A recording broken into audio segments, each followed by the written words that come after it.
درود پاک پڑھنے کے بے شمار فضائل و برکات ہیں۔ کعبے کے بدرالدجا، طیبہ کے شمس الضحا، دافع جملہ بلا، شافع یوم جزا، صلی اللہ تعالیٰ علیہ وسلم کی ذات، ہمارے آقا کی ذات وہ ہے کہ جن پر درود پاک پڑھنا کب کب کیسے کیسے اور کہاں کہاں کام آتا ہے۔ جتنی حدیثیں پڑھیں، جتنے واقعات پڑھیں، عقل بھی حیران ہو جاتی ہے، ایمان بھی تازہ ہو جاتا ہے۔ اللہ کے حبیب علیہ الصلوۃ والسلام کتنی پیاری فضیلت ہمیں خود عطا فرماتے ہیں۔ میرے آقا فرماتے ہیں کہ جو کوئی شخص، حدیث پاک کا مضمون ہے کہ جو کوئی شخص مجھ پر روزانہ 50 مرتبہ درود پاک پڑھے گا، کل بروز قیامت میں اس سے مصافحہ کروں گا۔ آج دنیا میں کچھ لوگ بڑے اچھے لگتے ہیں اور ان سے ملنے کو جی بڑا چاہتا ہے، مشہور لوگوں سے ملنے کو جی چاہتا ہے، مگر بتاؤ قیامت کے دن کون سی ہستی ہوگی جس سے سب کو ملنے کا جی چاہے گا؟ نبی پاک کے سوا تو کوئی نہیں ہے نا۔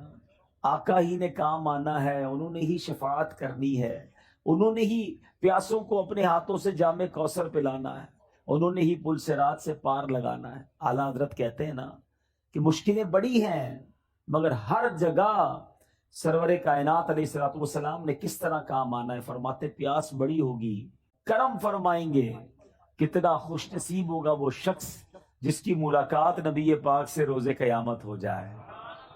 اب غور کیجئے، اس دن کی ملاقات کا جو انٹری پاس ہے نا، اب ہزاروں لوگ ہوں اور ایک بندے سے ملنا چاہیں تو بڑا مشکل ہے، لیکن جہاں اربوں خربوں مسلمان اور غیر سارے لوگ ہوں گے نا قیامت کے دن، اربوں خربوں لوگ نبی پاک سے ملنا چاہیں گے تو کیسے مل سکیں گے؟ وہی مل سکے گا جو نبی پاک جسے اجازت دیں گے نا، صلی اللہ تعالی علیہ وسلم۔ آقا فرماتے ہیں جس کا مضمون ہے جو مجھ پر روزانہ 50 مرتبہ درود پاک پڑھے گا، بروز قیامت میں اس سے مصافحہ کروں گا۔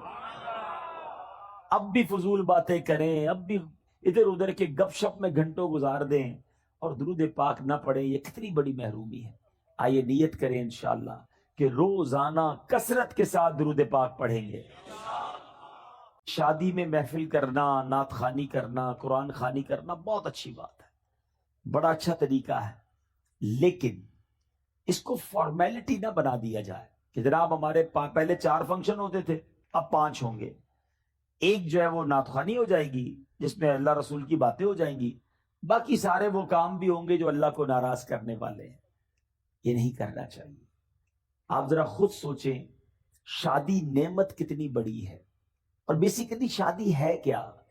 شادی 2 نئے خاندان مل رہے ہیں، ایک نئی زندگی شروع ہو رہی ہے، ایک نئی بنیاد، ایک نئی عمارت بنائی جا رہی ہے۔ دنیا کا دستور ہے آپ کے علاقے میں کوئی عمارت بنے، سریا کمزور ڈال دیں، سیمنٹ بیکار ڈال دیں، کنکریٹ ڈالیں ہی نہ، بنیاد کمزور کر دیں، پھر عمارت بڑی اچھی بنا لیں، اس پہ پینٹ بھی اچھا کر دیں، کھڑکیاں بھی اچھی لگائیں، ٹائلیں بھی اچھی لگائیں، تو لوگ کیا کہیں گے؟ یہ بے وقوفی کر رہا ہے۔ پہلے بنیاد مضبوط کرتا، پھر اوپر خرچہ کرتا، اور تھوڑے عرصے بعد وہ عمارت دھڑام سے گر جاتی ہے۔ ہم نے کئی شادیوں کے بعد گھر برباد ہوتے دیکھے ہیں، ہم نے کئی بچیوں کو واپس گھر آتے دیکھا ہے، ہم نے روزانہ لڑائی جھگڑے ہوتے گھروں میں دیکھے۔ لوگ آ کر بتاتے ہیں کہ بڑی دھوم دھام سے کروڑوں لاکھوں روپے خرچ کر کے شادی کی، مگر آج بچے اپنے گھر میں خوش نہیں ہیں، اولاد نہیں ہو رہی ہے، بڑی بڑی نا اتفاقی ہے۔ اپنے دل پر ہاتھ رکھیے، میں آپ سب سے پوچھتا ہوں، افسوس یہ ہے، اتنی بڑی نعمت، اتنی بڑی خوشی، اس خوشی کا اندازہ اس سے پوچھئے کہ جس ماں باپ کے گھر میں بچیاں بیٹھی ہیں اور شادی نہیں ہو رہی ہے، جوان بیٹے ہیں مگر رشتے نہیں مل رہے، جیسے چاہیے ویسا رشتہ نہیں ہو رہا۔ یہ کتنی بڑی نعمت ہے، ان ماں باپ سے پوچھو، ان لڑکوں، ان بچوں، ان بچیوں سے پوچھیں جو تمنا لیے بیٹھے شادی ہو مگر نہیں ہو رہی ہے۔ اس کا مطلب کیا ہوا کہ جس کی شادی ہو رہی ہے وہ بہت بڑا خوش نصیب ہے، جس گھر میں یہ شادی ہو رہی ہے وہ بڑے خوش نصیب ہے کہ اللہ نے اتنی بڑی نعمت دی۔ مگر عجب کہانی یہ ہے کہ وہ گھر جس میں سارا سال ڈانس نہیں ہوا تھا، جس میں پوری زندگی میں کبھی ناچ گانے، ڈھول تماشے، جوئے، بے حیائی کے کام نہیں ہوتے تھے، سارے گھر والے نمازی بھی ہوتے تھے، مگر ان کے گھر میں بھی وہ ہو رہا ہے کہ سر شرم سے جھک جاتا ہے، اور ان کو بندہ کہے کہ حضرت یہ کیا ہو رہا ہے، یہ آپ اپنے گھر میں کیا کر رہے ہیں؟ تو جواب یہ ملتا ہے کیا کریں، بچوں کی خوشی کے لیے کرنا پڑتا ہے۔ مجھے بتائیے نا، بچوں کی خوشی کے لیے کیا اللہ کو ناراض کیا جاتا ہے؟ ایک نیا خاندان آپ بنانے جا رہے ہیں اور اس کی بنیاد میں گناہ، حرام، اللہ کی ناراضی ڈالو گے تو کیا پھر آپ ایکسپیکٹ کریں گے؟ کیا ملے گا آپ کو؟ کیا رب کی رحمت نازل ہوگی؟ کیا گھر میں خوشیاں آئیں گی؟ اصل میں ہم پتہ ہے غلطی کیا کر رہے ہیں؟ ہم چند رشتہ دار، چند دوستوں کو راضی کرنے کے لیے اپنا مستقبل برباد کر رہے ہوتے ہیں کہ یار یہ کیا کہیں گے، یہ رسم بھی نہیں کی، یہ والا فنکشن بھی نہیں کیا، اتنے پیسے والے لوگ ہیں پھر بھی یہ کام نہیں کیا۔ نہیں میرے بیچے اسلامی بھائیوں، پیسہ اللہ نے اس لیے نہیں دیا کہ اسی پیسے سے اللہ کو ناراض کیا جائے۔ میرے صاحب سے بلا بڑے کمال کی شخصیت ہے، بہت پیسہ اللہ نے دیا ہے، کہتے ہیں میں جب بھی بچوں کی شادی کرتا ہوں نا، یہ الٹے سیدھے فنکشن پہ خرچ نہیں کرتا، پیسے بچاتا ہوں اور اپنے بچوں کی شادی کے ساتھ 12 غریب بچوں کی بھی شادیاں کرتا ہوں۔ کرونا خرچ اگر ایسے کرنا ہے تو ضروری ہے کہ پیسہ دکھانے کے لیے اتنا پیسہ لٹایا جائے کہ پورے گاؤں میں نام بھی تو ہونا چاہیے نا کہ ہمارے گاؤں کی سب سے بڑی شادی تھی، فلاں قسم کی گاڑیاں آئیں، فلاں کتنے قسم کے کھانے تھے۔ ٹھیک ہے ہر کام ناجائز نہیں ہوتا، لیکن مجھے بتائیے کتنے ناجائز کام کرتے ہیں؟ نہ کریں ایسا۔ میں تمام نوجوانوں کو یہ درس دیتا ہوں، آپ اسٹینڈ لیا کرو، آپ نے اپنی بیوی کے ساتھ، اپنی فیملی کے ساتھ وقت گزارنا ہے۔ آپ کہو کہ نہیں جناب میری شادی میں حرام نہیں ہوگا کیونکہ بعد میں پریشان میں نے ہونا ہے، اگر اللہ ہی ناراض ہو گیا تو میری اگلی نسلوں میں کیا ہوگا؟ ہم خود نوجوان اسٹینڈ لیں۔ ماں باپ بعض اوقات مجبور ہو جاتے ہیں کہ کیا کریں، جوان بیٹا مانتا نہیں ہے، بیٹی لڑتی ہے کہ مجھے یہ سارے کام کرنے ہیں۔ نہیں میرے بیچے اسلامی بھائیوں، یہ لاجیکلی بھی ٹھیک نہیں ہے۔ میں آپ سے سوال پوچھتا ہوں، آپ کو کوئی شخص آئے اور آپ کے گھر میں بڑا سا تحفہ دے کر جائے، یا آپ قرضے میں ہوں اور وہ کہے میں تمہارا قرضہ ادا کر دیتا ہوں، یا آپ کو نوکری چاہیے وہ آپ کو نوکری دلا دے، بتاؤ اس بندے کو ناراض کرو گے؟ یار اتنی مصیبت میں مجھے کام آیا، قرضہ دلا دیا، نوکری چاہیے تھی نوکری دلا دی، اتنا خوبصورت تحفہ مجھے دیا۔ دنیا میں جو ہمارے ساتھ احسان کرتا ہے ہم اس کو خوش کرتے ہیں، اور عجب کہانی یہ ہے کہ رب ہم پر اتنا بڑا احسان کرتا ہے اور ہم رب کو ناراض کرتے ہیں۔ یہ عقل میں بھی نہ آنے والی بات ہے۔ سچ بات یہ ہے کہ گھر میں اگر رب خوشی دینا، ہم صدقہ بڑھائیں، ہم سجدے بڑھائیں، ہم خیرات بڑھائیں، ہم دعائیں بڑھائیں کہ یا اللہ تیری رحمت سے تو نے یہ خوشی دی ہے، مالک اس میں اب برکت ڈال دینا، اے اللہ یہ خوشیاں باقی رکھنا، اے اللہ ان خوشیوں کو نظر نہ لگ جائے، اے اللہ زوال نعمت سے بچانا۔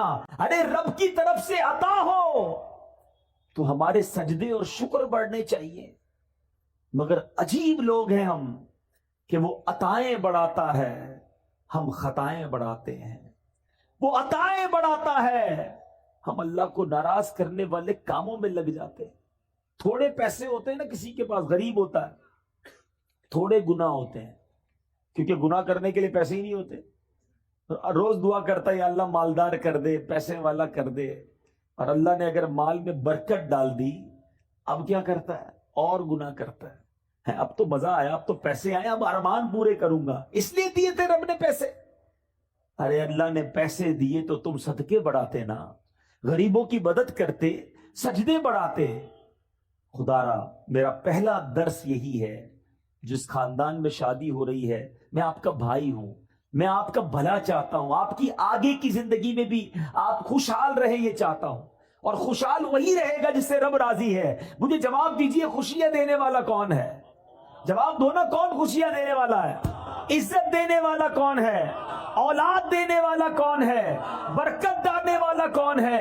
رزق میں فراوانی کرنے والا کون ہے؟ جب سب دینا اللہ نے ہے اور میں اللہ ہی کو ناراض کر رہا ہوں، کتنی بے وقوفی والی بات ہے۔ جس سے لینا ہے اسے ناراض کر رہے ہیں دوسروں کے لیے کہ ذرا خاندان میں نام بڑا ہو جائے، ذرا گاؤں میں ٹور بن جائے ہماری۔ نہ کیا کرو ایسا، جس سے رب راضی ہے اللہ وہ سب کو راضی کر دے گا۔ آپ رب کو راضی کرنے کی فکر کیا کرو، ہمیشہ اپنی ہر خوشی میں بھی رب کو یاد کرو، اللہ کے حبیب کو یاد کرو، غم میں بھی ہماری ایک لمٹ ہے، ہماری باؤنڈری ہے. شریعت ہمیں باؤنڈری دیتی ہے. بڑا پیارا مذہب ہے ہمارا. خوشی منانے کا بڑا پیارا انداز ہے. خوشی منائیے، کس نے منع کیا ہے؟ اچھا کھانا پکائیں، کھلائیں، سب کو کھلائیں، لباس جائز پہنے، اوکے، مگر اس لیے مہنگا لباس پہنوں کہ دوسروں کو غریب دکھاؤں، دوسروں پہ تکبر کروں، یہ اجازت نہیں ہے. اسی طرح غم میں آپے سے باہر ہو جاتے ہیں لوگ، اللہ نہ کرے کسی کی میت ہو جائے، ایسا اول فول بکتے ہیں، ایسی باتیں منہ سے نکالتے ہیں کہ بندہ گھر میں میت تھی، بڑا واقعی پرابلم ہے، مگر ایمان چلا گیا یہ تو اس سے بھی بڑا پرابلم ہے نا. ایمان سے بھی ہاتھ دھو بیٹھتے ہیں. تو خدارا اپنے آپ کو قابو میں رکھا کرو، چاہے خوشی ہو چاہے غم ہو. ہم مسلمان ہیں، ہماری کچھ شرعی باؤنڈری ہے، اس کے اندر رہ کر ہی خوشی بھی منائیں، اور اس کے اندر رہ کر ہی ہمارا جو بھی غم کا معاملہ ہے اس کو پورا کرنا چاہیے. بہرحال میں رب سے دعا کرتا ہوں کہ مولا جو پیچھے گناہ ہو گئے معاف فرما دے، اور آئندہ زندگی تیری رضا والے کاموں میں گزارنا نصیب فرما. خوشی میں بھی ہمیں تجھے راضی کرنا نصیب فرما، اگر کوئی تکلیف بھی آئے تو ہمیں صبر کرنا نصیب فرما. اچھی عادتیں سیکھو. حضرت ابوبکر صدیق رضی اللہ تعالیٰ کی کیا شان تھی، کیونکہ عادتوں پر بات ہو رہی ہے، مینرز پر بات ہو رہی ہے، اخلاق کیسے ہونے چاہیے، کن بری باتوں سے بچنا ہے. صدیق اکبر رضی اللہ تعالیٰ ایک بار نبی پاک علیہ السلام نے کمال کی بات فرمائی. آقا فرماتے اچھی خصلتیں 360 ہیں، اچھی عادتیں 360 ہیں، اور اللہ تعالیٰ جب کسی سے بلائی کا ارادہ فرماتا ہے اس کی ذات میں ایک خصلت پیدا فرما دیتا ہے اور اسی کے سبب اسے جنت میں داخل کر دیتا ہے.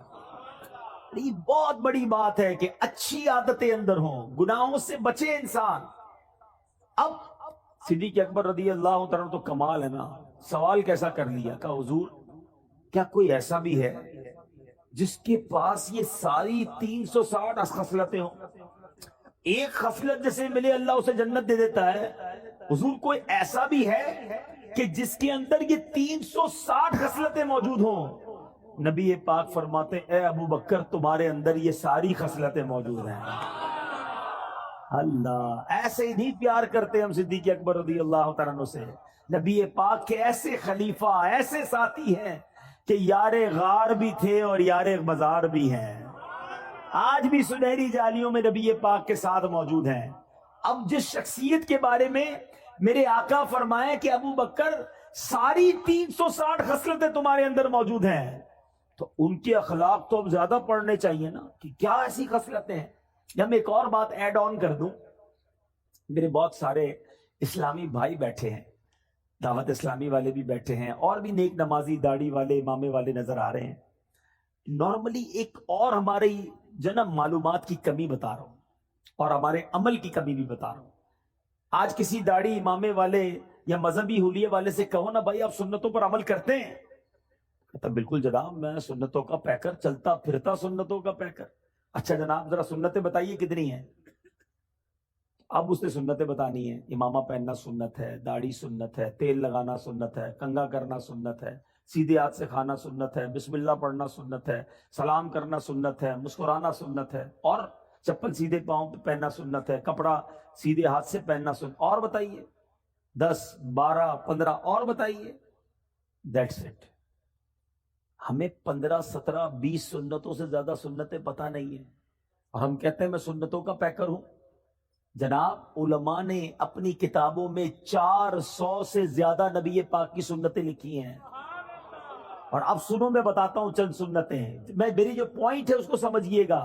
ہم نے نبی پاک کے سراپے کی سنتیں تو جو نظر آتی ہیں وہ تو چلیں اپنا لی، بڑی اچھی بات ہے، مگر سچ بولنا بھی سنت ہے، وعدے پورے کرنا بھی سنت ہے، قرض وقت پر لوٹانا بھی سنت ہے، پڑوسی کا خیال رکھنا بھی سنت ہے، بچوں پر شفقت کرنا بھی سنت ہے، بڑوں کا ادب کرنا بھی سنت ہے، اپنی ازواج اپنی فیملی کے ساتھ نرمی کا برتاؤ کرنا بھی سنت ہے، اپنے غلام اور اپنے خادموں کی غلطی پر معاف کرنا بھی سنت ہے، بدلہ نہ لے کر جانی دشمنوں کو معاف کرنا بھی سنت ہے. ارے غریب آئے جو آئے اسے عطا فرمانا، سخاوت کرنا بھی سنت ہے، اپنے پیٹ پر پتھر باندھ کر اپنے صحابہ کو روٹی کھلانا بھی سنت ہے.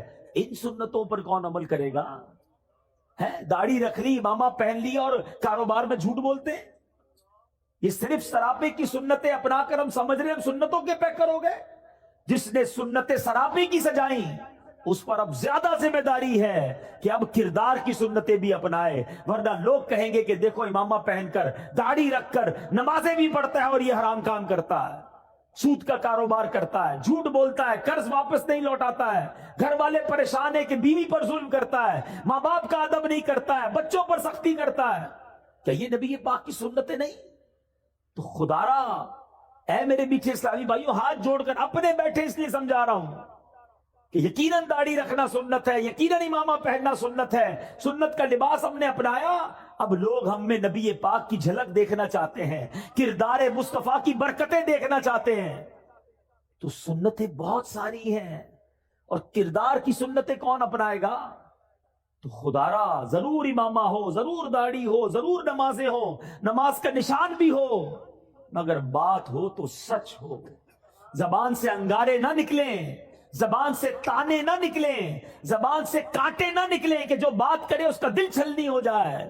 ارے جو آپ سے بات کرے اس کو ایسے پھول ملے کہ دل مہک اٹھے، ہے پیسے دے تو وقت پر واپس ملے، اسے کاروبار کرے تو سچی چیز ملے. اپنا نقصان برداشت کر لینا، کیونکہ اب داڑھی رکھی ہے تو ذمہ داری زیادہ ہے کہ میری وجہ سے کسی اور کو نقصان نہ ہو. آستینے چڑھا کر سنتوں کا لباس پہن کر بات کرنے والے سے کون محبت کرے گا؟ اور میں سچ بتاؤں دل جلتا ہے کہ اس طرح کے کردار کے جس کے اندر کردار کی خامیاں ہوتی ہیں وہ پھر نبی پاک کی سنتوں کے خلاف لوگ بات کرتے ہیں، مذہبی لوگوں کے خلاف بات کرتے ہیں کہ دیکھو مذہبی لوگ ایسے ہوتے ہیں. آپ میرے اپنے ہیں اس لیے میں دل کی بات کر رہا ہوں. صدیق اکبر کے اس واقعے سے پتا چل رہا ہے کہ نبی پاک نے فرمایا 360 خصلتیں ہیں جو اچھی عادتیں ہیں، کہاں ہیں ہمارے اندر؟ اب آؤ میں بتاتا ہوں صدیق اکبر کے اندر کیسی کیسی عادتیں تھیں. آپ زمانہ جہلیت میں بھی، ابھی اسلام کہ نبی پاک نے اعلان نبوت ہی نہیں کیا تھا، اس دور میں بھی کبھی زندگی میں صدیق اکبر نے جھوٹ نہیں بولا. صدیق، آپ کا لقب پہلے ہی صدیق مشہور تھا، ہر بات سچ کہتے تھے. آپ بھی اگر صدیق بننا چاہتے ہیں نا، سبحان اللہ، وہ مقام صدیقیت تو اور ہے، سچ بولنے والا. سبحان اللہ. حدیث پاک سناتا ہوں، نبی پاک علیہ الصلوۃ والسلام فرماتے ہیں کہ بندہ سچ بولتا رہتا، حدیث پاک کا مضمون ہے، سچ بولتا رہتا ہے، سچ بولتا رہتا ہے، یہاں تک کہ اللہ کی بارگاہ میں صدیق لکھ دیا جاتا ہے، ہمیشہ سچ بولنے والا لکھ دیا جاتا ہے. اور بندہ جھوٹ بولتا رہتا ہے، جھوٹ بولتا رہتا ہے، جھوٹ بولتا رہتا ہے، یہاں تک کہ اللہ کی بارگاہ میں کذاب لکھ دیا جاتا ہے. اس سے بڑا بد نصیب کون ہے جو دنیا میں رہے اور اللہ کی بارگاہ میں کذاب لکھا ہوا ہو؟ بزرگ بیٹھے ہیں، پہلے کے دور میں لوگ کبھی کبھی جھوٹ بولتے تھے، اور اب تو ایسا لگتا ہے کبھی کبھی سچ بولتے ہیں. بات بات پر جھوٹ. کدھر رہتے ہو؟ جھوٹ. کیا کرتے ہو؟ جھوٹ. کچھ اور ہی بتانا ہے نا.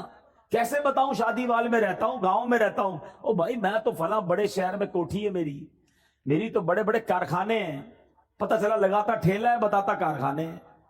اپنے سٹیٹس بتانا ہے نا، میں فلاں پوری دنیا گھوم کر آیا ہوں، گجرات سے باہر نکلا نہیں ہے. لیکن ذرا اپنا روب بھی تو جمانا ہے نا. کیوں جھوٹ بولنا ہے؟ کیوں لوگوں کو راضی کرنے کے لیے اللہ کو ناراض کرنا ہے؟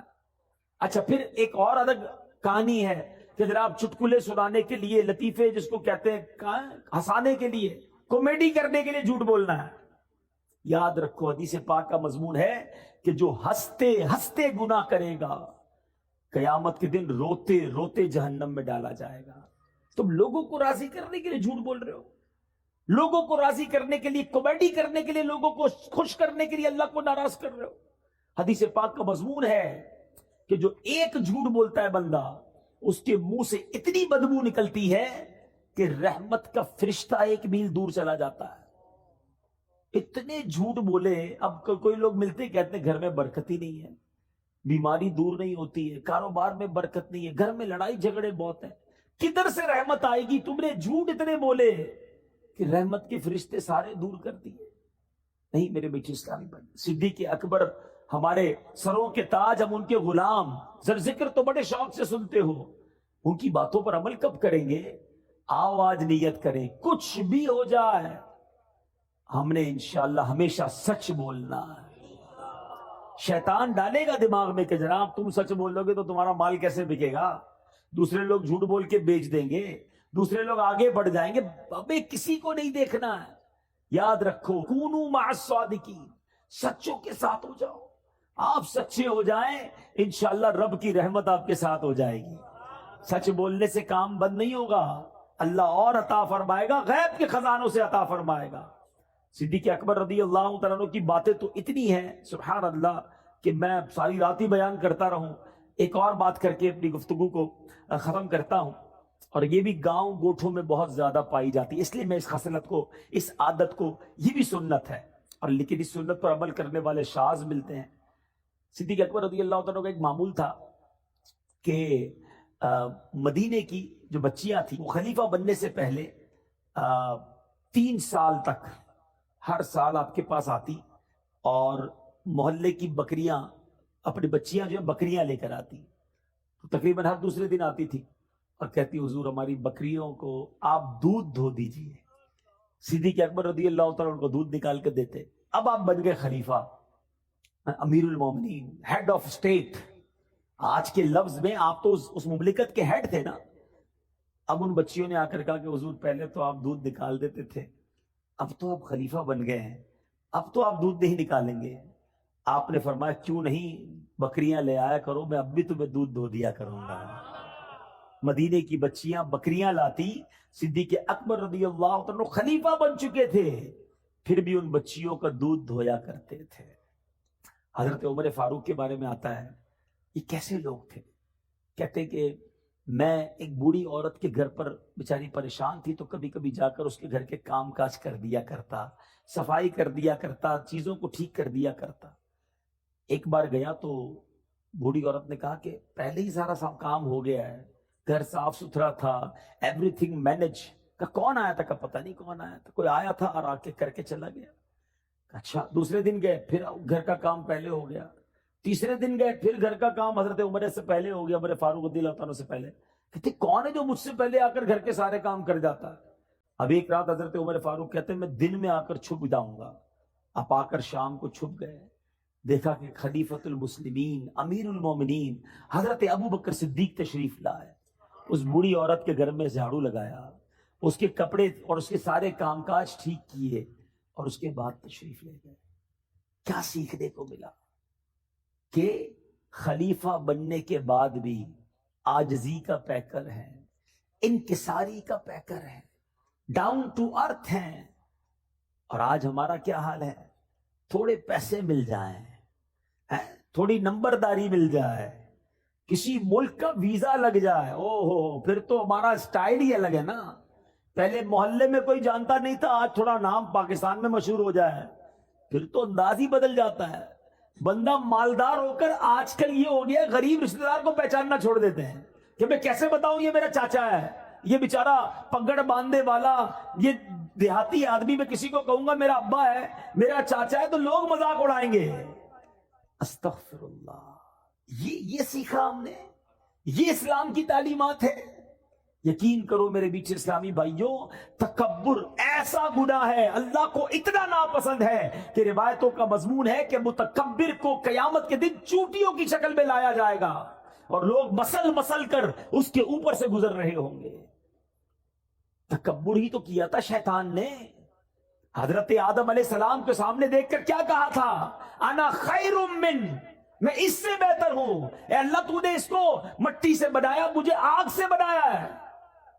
ایک تکبر کیا اور اللہ کی بارگاہ سے مردود قرار دے دیا گیا. آج یہاں روز تکبر کرتے لوگ, کہتے یہ گاؤں کے لوگ ہیں, یہ غریب لوگ ہیں, میں پیسے والا, میں وڈیرا, میں چودھری, میں نمبردار, میرے پاس بڑی گاڑیاں, میری بڑی کوٹھی, میرے ملازم ہیں. ٹھیک ہے پہلے زمانے میں بھی غریب تھا, ان کے ساتھ چارپائی پہ بیٹھ کر چائے پی لیتا تھا, اب میرا سٹیٹس نہیں ہے. خلیفۃ المسلمین ہے اور بچیوں کی بکریوں کا دودھ دھو رہے ہیں. اگر عروج پانا ہے نا اللہ کی بارگاہ میں تو یاد رکھنا کہ دانا خاک میں مل کر گلے گلزار ہوتا ہے. کبھی تکبر نہ کرنا, کیونکہ اللہ تبارک و تعالی جب چاہے تمہارا یہ مال واپس لے لے گا. جب چاہے یہ عزت واپس لے سکتا ہے. ان اللہ علی کل شیء قدیر وتعز من تشاء وتذل من تشاء. وہ جسے چاہے عزت دے، جسے چاہے ذلیل فرمائے.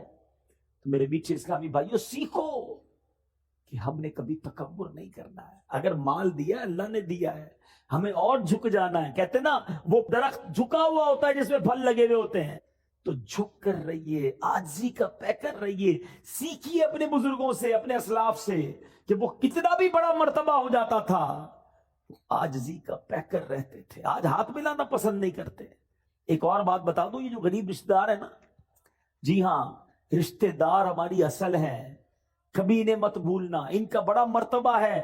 عام مسلمان کو صدقہ دو تو ایک ثواب ہے. احادیث کا مضمون ہے اگر کوئی اپنے رشتہ دار کو صدقہ دے اس کو ڈبل ثواب ملتا ہے. ایک صدقے کا ثواب، ایک رشتہ داری نبھانے کا ثواب. لیکن دنیا کے ساتھ بڑے اچھے رشتہ داروں کو بھولے ہوئے ہیں.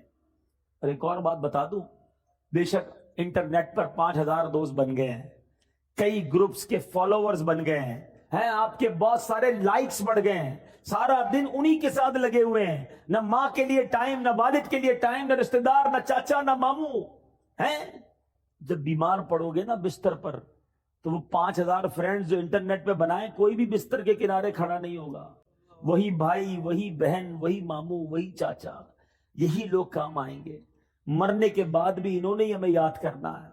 خدارا ان کی قدر کرو اور کبھی ان کا دل نہ توڑو. اور پھر عاجزی کا پیکر بن کر رہے. جو تکبر کرتا ہے وہ برباد کر دیا جاتا ہے. آخری حدیث سنا دیتا ہوں کہ کتنی بری بلا ہے تکبر، کہ جس کے دل میں رائی کے دانے کے برابر تکبر ہوگا. نبی پاک فرماتے ہیں جس کا مضمون ہے رائے کا دانہ ہوتا کتنا ہے، اتنا سا. سمجھایا کیسے پیارے انداز، اتنا بھی تکبر ہوگا وہ جنت میں داخل نہیں ہوگا. جنت پہ جانا ہے نا تو دل کو تکبر سے پاک کر لیں. ہمیشہ سب کو عزت دیں، سب کو پیار دیں. بلکہ میں آپ کو ایک مشورہ دیتا ہوں، جب آپ دیکھیں نا کوئی بیچارہ غریب سے کپڑوں میں ہے یا ایسا ہے جس کو لگتا ہے یہ بہت بیچارہ پریشان ہے، اس کو کوئی عزت نہیں دے رہا ہوگا، آگے بڑھ کے آپ اسے سینے لگا لیا کرو. یقین کرو اتنا اس کو بھی مزہ آئے گا اور آپ کو بھی مزہ آئے گا. اس کی آنکھوں میں چمک آ جائے گی. بعض اوقات تو رو پڑتا ہے سامنے والا کہ شاید کئی مہینے ہو گئے کسی نے سینے نہیں لگایا تھا، کسی نے پیٹ نہیں تھپکی، کسی نے طبیعت نہیں پوچھی. طبیعت پہ نہیں پوچھتے. غریبوں کا خیال رکھے. یہ جو بعض اوقات یہ ٹھیلے پہ لوگ بیچ رہے ہوتے ہیں نا، کوئی چنے بیچ رہا ہوتا ہے، کوئی بیچارہ بھٹا بیچ رہا ہوتا ہے، چھوٹی چھوٹی چیزیں بیچتے ہیں. اللہ نے اگر آپ کو دیا ہے نا، یہ اچھے لوگ ہیں، یہ مانگ نہیں رہے، یہ مزدوری کر کے پھل بیچ کر کام کر رہے ہیں. کبھی آپ دیکھیں کوئی سفید داڑھی والا، یار میرے والد کی جگہ ہے، کوئی بڑا بزرگ، کوئی ایسا شخص آپ کو بڑا نظر آئے نا، اپنی گاڑی اپنی اسکوٹر روکیں، اسے تھوڑے چنے خرید لیں. آپ کو نہیں چاہیے نا، کوئی بات نہیں، اگلے سٹاپ پہ کوئی اور بیچارہ غریب نظر آئے گا اس کو دے دیجیے گا. ہو سکتا ہے یہ اسی 50-100 روپے کے انتظار میں بیٹھا ہے کہ یار 100 روپے کی کمائی اور ہو جائے تو اپنا ٹھیلا بند کروں، گھر جاؤں بچوں کے پاس. وہ 100 روپے آپ اس کا کام کروا دو. یار اللہ دیکھ رہا ہے. جس کو اللہ نے نوازا ہے دل جیتو، ان لوگوں کی دعائیں لو. مگر آج ان ٹھیلے والوں کو بھی لوگ گالیاں دے رہے ہوتے ہیں. غریب ہے نا، کر تو کچھ نہیں سکتا ہے. غریب بیچارہ کوئی سگنل پہ آ گیا، اس کو برا بھلا کہہ کے چلے جائیں گے. اس طرح نہ کیا کریں. کبھی بھی کسی کی ہائے نہ لیں، دعائیں لیں. آپ کو لوگ دعائیں دیں گے، آپ ترقی کریں گے، آپ کی مشکلیں آسان ہو جائیں گی. تو بہرحال آج اس مختصر سے بیان میں، ورنہ باتیں تو بہت ساری ہیں. صدیق اکبر رضی اللہ تعالیٰ عنہ کو اللہ نے کیسی خصلتوں سے، کیسی عادتوں سے نوازا تھا. اور سب سے بڑی عادت، سب سے بڑی خصلت، بلکہ آپ کی زندگی کا اگر میں کہوں سینٹرل پوائنٹ کیا تھا، وہ نبی پاک پر ایسے فدا تھے، ایسے عاشق تھے. اگر سیکھنا ہو عشق رسول کسے کہتے ہیں، نبی پاک پر اپنا سب کچھ فدا کیسے کرتے ہیں، تو وہ صدیق اکبر رضی اللہ تعالیٰ عنہ سے سیکھنے کو ملتا ہے. اللہ ان کے صدقے ہمیں بھی عاشق رسول بنا دے. نبی پاک پر اپنا تن من دھن سب قربان کرنے کا جذبہ عطا فرمائے.